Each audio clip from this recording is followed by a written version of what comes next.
Assalamualaikum warahmatullahi wabarakatuh. Kami dari kelompok 2 ingin membuat video materi pembelajaran tentang konsep dan penerapan kalimat efektif. Sebelum kami memulai video pembelajaran materi ini, izinkan kami memperkenalkan diri dulu. Perkenalkan, nama saya Sakif Adiaksa, NIM 2512300013. Perkenalkan, nama saya Abita Bidas Akbar, NIM saya 2512300019.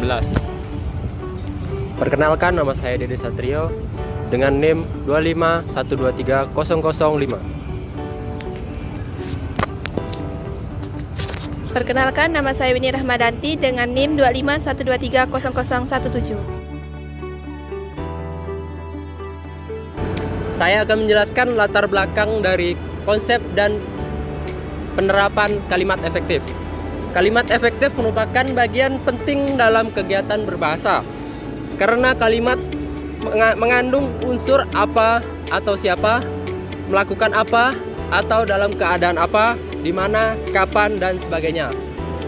Kalimat yang digunakan harus kalimat yang jelas dan mudah dipahami oleh pendengar atau pembaca, yaitu kalimat efektif. Selanjutnya ada rumusan masalah. Berdasarkan latar belakang yang saya sebutkan tadi, maka dapat dirumuskan sebagai berikut. 1. Apa yang dimaksud dengan kalimat? 2. Apa saja unsur yang ada di dalam kalimat? 3. Hal apa saja pemahaman tentang struktur kalimat? 4. Apa saja jenis-jenis kalimat?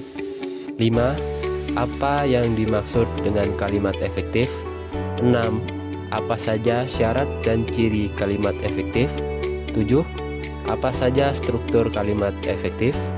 8. Apa kelebihan kalimat efektif? 9. Apa kekurangan kalimat efektif? Selanjutnya ada tujuan yang akan dijelaskan oleh Sakif Adiaksa. Baik, tujuan pembelajaran ini adalah untuk memahami dan menerapkan unsur-unsur membentuk kalimat secara tepat, mengetahui jenis-jenis kalimat, serta memperbaiki kesalahan dalam penulisan atau penggunaan kalimat.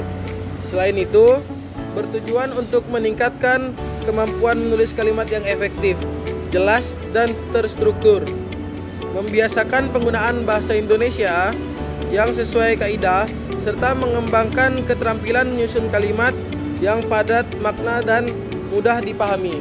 Di sini saya akan menjelaskan manfaat dari konsep dan penerapan kalimat efektif, yaitu untuk meningkatkan kemampuan berbahasa serta membantu pembaca memahami cara menyusun kalimat yang jelas dan logis.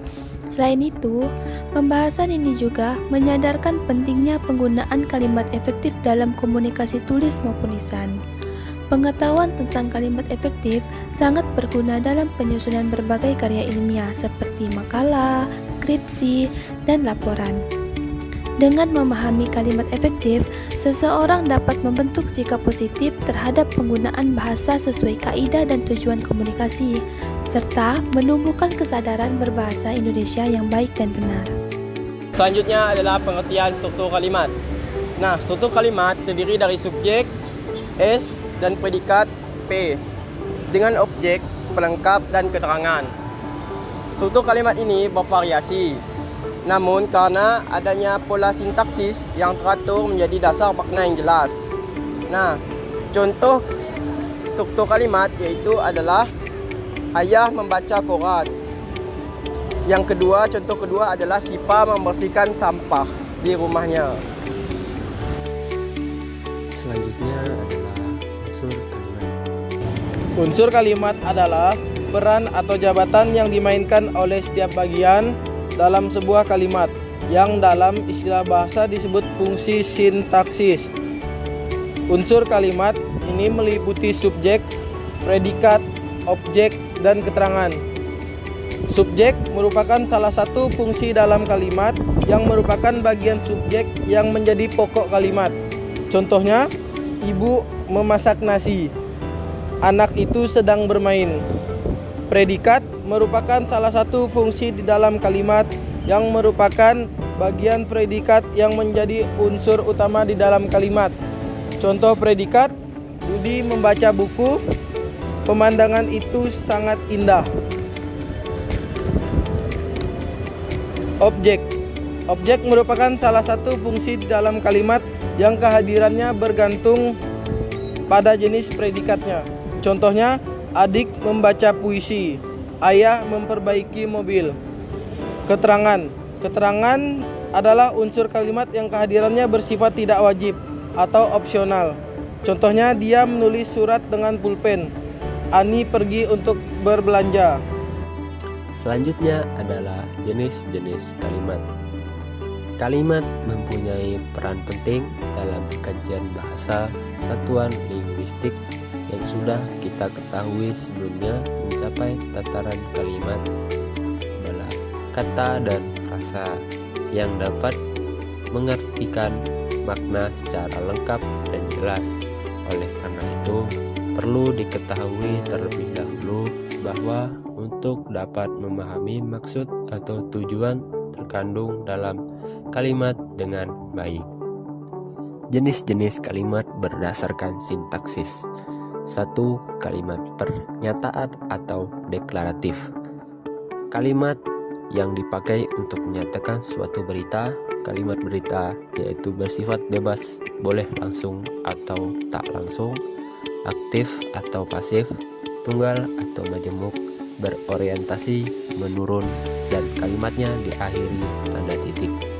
Kalimat deklaratif berisi pertanyaan sesuatu dengan lengkap untuk menyampaikan informasi kepada lawan komunikasinya. Kalimat pertanyaan interrogatif. Kalimat ini digunakan untuk memperoleh informasi atau reaksi dari lawan komunikasi. Kalimat pertanyaan biasanya dipertegas dengan pertanyaan tanda baca. 3. Perintah dan permintaan imperatif. Kalimat ini digunakan jika pemakainya menyuruh atau melarang untuk berbuat sesuatu. Kalimat perintah dan permintaan ini secara umum dipertegas dengan menyertakan tanda baca atau tanda seruan. 4. Kalimat seruan. Kalimat seruan untuk menyampaikan atau mengungkapkan perasaan yang kuat dan Di sini saya akan menjelaskan berdasarkan jumlah klausa. Menurut jumlah klausa pembentuknya, kalimat dapat dibentuk atas dua macam, yaitu kalimat tunggal dan kalimat majemuk. Yang pertama, kalimat tunggal. Kalimat tunggal adalah kalimat yang mempunyai satu klausa bebas. Hal ini berarti hanya ada satu P di dalam kalimat tunggal. Unsur P adalah sebagai penanda klausa. Unsur S dan P memang selalu wajib hadir di dalam setiap kalimat. Adapun O, pel, dan ket sifatnya tidak wajib hadir di dalam kalimat termasuk dalam kalimat tunggal. Kalimat tunggal dapat dipilah menjadi 4 macam yang diberi nama atau label tambahan sesuai jenis kata atau frasanya, yaitu nominal, adjektiva, verbal, dan numeral. Contohnya, yang pertama, kami mahasiswa Universitas Muhammadiyah Pontianak, contoh dari kalimat nominal. Yang kedua, anak itu adalah siswa paling cerdas di kelas, contoh dari kalimat adjektiva. Yang ketiga, burung itu terbang tinggi di langit, contoh dari kalimat verbal. Yang keempat, ini adalah pertama kalinya saya mengunjungi Bali, contoh dari kalimat numeral. Yang kedua, kalimat majemuk. Kalimat majemuk adalah kalimat yang merupakan gabungan dari dua atau lebih kalimat tunggal. Dengan kata lain, kalimat majemuk adalah kalimat yang sekurang-kurangnya terdiri atas subjek dan dua predikat. Kalimat majemuk dibagi menjadi dua bagian, yaitu yang pertama, kalimat majemuk setara. Kalimat majemuk setara adalah kalimat yang hubungan antar unsur-unsurnya bersifat sederajat atau setara. Kalimat majemuk setara ini tidak memiliki anak kalimat. Kalimat majemuk setara dicirikan dengan adanya kala penghubung seperti dan, lalu, ketika, sementara. Contoh kalimat majemuk setara yaitu yang pertama, dia belajar dengan tekun tetapi nilainya tetap rendah. Yang kedua, Rani menanam bunga serta rajin menyiramnya. Yang ketiga, kamu bisa menunggu atau menemuinya langsung. Yang kedua, kalimat majemuk bertingkat. Kalimat majemuk bertingkat adalah kalimat yang terdiri dari satu kalimat utama dan satu atau lebih kalimat anak yang berfungsi sebagai bagian dari kalimat utama. Kalimat majemuk bertingkat memiliki kata penghubung yang biasanya digunakan, yaitu meskipun, walaupun, supaya, agar, karena, sehingga, sebab, maka, ketika, apabila, bahwa, dan lain-lain.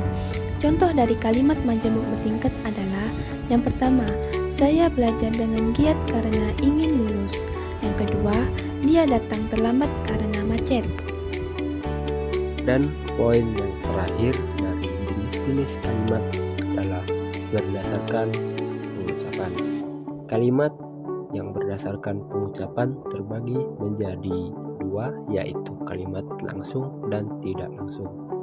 Kalimat langsung dapat diartikan sebagai kalimat yang diucapkan secara langsung dari seseorang yang secara persis seperti yang diucapkan. Sedangkan kalimat yang tidak langsung dapat diartikan sebagai kalimat yang disampaikan kembali ucapannya yang pernah disampaikan seseorang tanpa kesulitan. Berdasarkan fungsi subjek. Jenis kalimat menurut susunan subjek dan predikatnya dibagi menjadi dua, yaitu kalimat versi dan kalimat inversi. Kalimat versi biasa. Kalimat versi adalah kalimat yang berpola S strip B. Kalimat ini bisa dikatakan sama dengan kalimat tunggal-tunggal yang mempunyai satu contoh klausa. Contoh: kakak melukis bunga di halaman belakang. Nina mencuci pakaian di kamar mandi. Kalimat inversi. Kalimat inversi adalah kalimat yang P-nya mendahului S sehingga membentuk pola P strip S. Selain merupakan variasi dari pola S strip B, ternyata kalimat berpola P strip S dapat memberi penekanan atau ketegasan makna tertentu. Contohnya, dibacalah koran oleh ayah di teras. Pergi ke pasar ibu. Di sini saya akan menjelaskan pengertian dari kalimat efektif. Kalimat efektif adalah kalimat yang dapat mengungkapkan gagasan, pikiran, dan perasaan dengan tepat ditinjau dari segi diksi, struktur, dan logikanya. Kalimat efektif didefinisikan sebagai kalimat yang memiliki kemampuan untuk mengungkapkan gagasan penutur, sehingga pendengar atau pembaca dapat memahami gagasan yang dimaksud. Contoh dari kalimat efektif yaitu, buku itu sudah saya baca 3 kali. Contoh yang kedua, Nita sedang membuat nasi goreng. Selanjutnya adalah syarat dan ciri kalimat efektif. Dalam bahasa Indonesia, kalimat efektif pada dasarnya memiliki 4 syarat utama, yaitu yang pertama, sesuai EYD. Sebuah kalimat efektif haruslah menggunakan ejaan maupun tanda baca yang tepat. Kata baku pun mesti menjadi perhatian agar tidak sampai kata yang kamu tulis ternyata tidak tepat ejaannya. Yang kedua, sistematis. Sebuah kalimat efektif haruslah menggunakan ejaan maupun tanda baca yang tepat. Kata baku pun mesti menjadi perhatian agar tidak sampai kata yang kamu tulis ternyata tidak tepat ejaannya. Yang ketiga, tidak boros dan bertele-tele. Jangan sampai kalimat yang kalian buat terlalu banyak menghambur-hamburkan kata dan terkesan bertele-tele. Yang keempat, tidak ambigu. Syarat kalimat efektif yang terakhir, kalimat efektif menjadi sangat penting untuk menghindari pembaca dari multitafsir dengan susunan kata yang ringkas, sistematis, dan sesuai kaidah kebahasaan. Pembaca tidak akan kesulitan mengartikan ide dari kalimat kalian sehingga tidak ada kesan ambigu. Selanjutnya adalah struktur kalimat efektif. Struktur kalimat efektif adalah cara menyusun kata dalam sebuah kalimat agar pesan yang disampaikan menjadi jelas, ringkas, dan mudah dipahami oleh pembaca atau pendengar. Secara umum, struktur kalimat efektif terdiri dari susunan objek S, predikat P, objek O, dan keterangan K. Struktur kalimat efektif harusnya benar. Kalimat efektif harus memiliki kesatuan bentuk, sebab kesatuan bentuk itulah yang menjadikan adanya kesatuan arti. Kalimat yang strukturnya benar tentu memiliki bentuk dan sekaligus kesatuan arti. Contoh, Ani membaca buku. Subjek, predikat. Bima membeli pulsa. Subjek, predikat, objek. Perusahaan akan menerapkan strategi bulan depan. Subjek, predikat, keterangan. Kelebihan kalimat efektif. Kalimat efektif tentu mempunyai kelebihan supaya kalimat yang kita tulis dapat dimengerti dan dipahami oleh siapapun.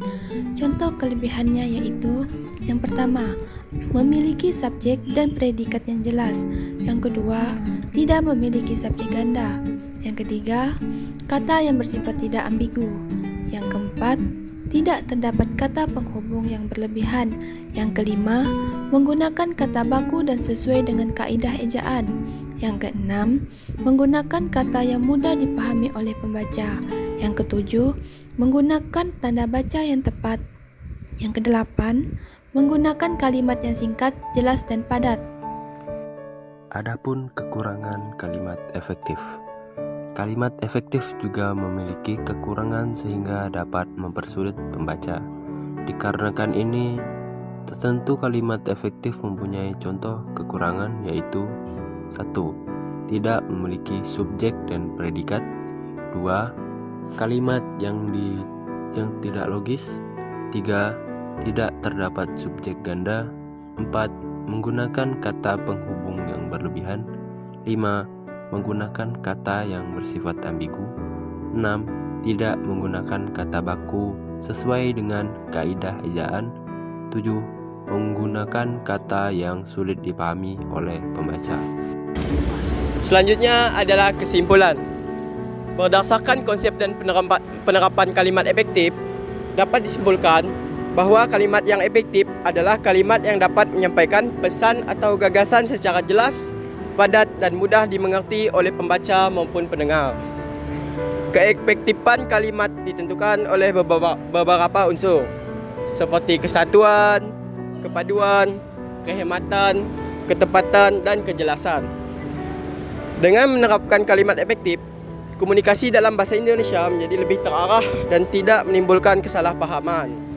Oleh kerana itu, pemahaman terhadap konsep kalimat efektif sangat penting dalam meningkatkan kemampuan berbahasa baik dalam tulisan maupun dalam percakapan sehari-hari. Nah, selain itu, unsur-unsur kalimat seperti subjek, predikat, objek, pelengkap, dan keterangan harus dikenali dengan baik agar kalimat yang dibentuk tidak hanya benar secara struktur tetapi juga logis dan mudah dipahami.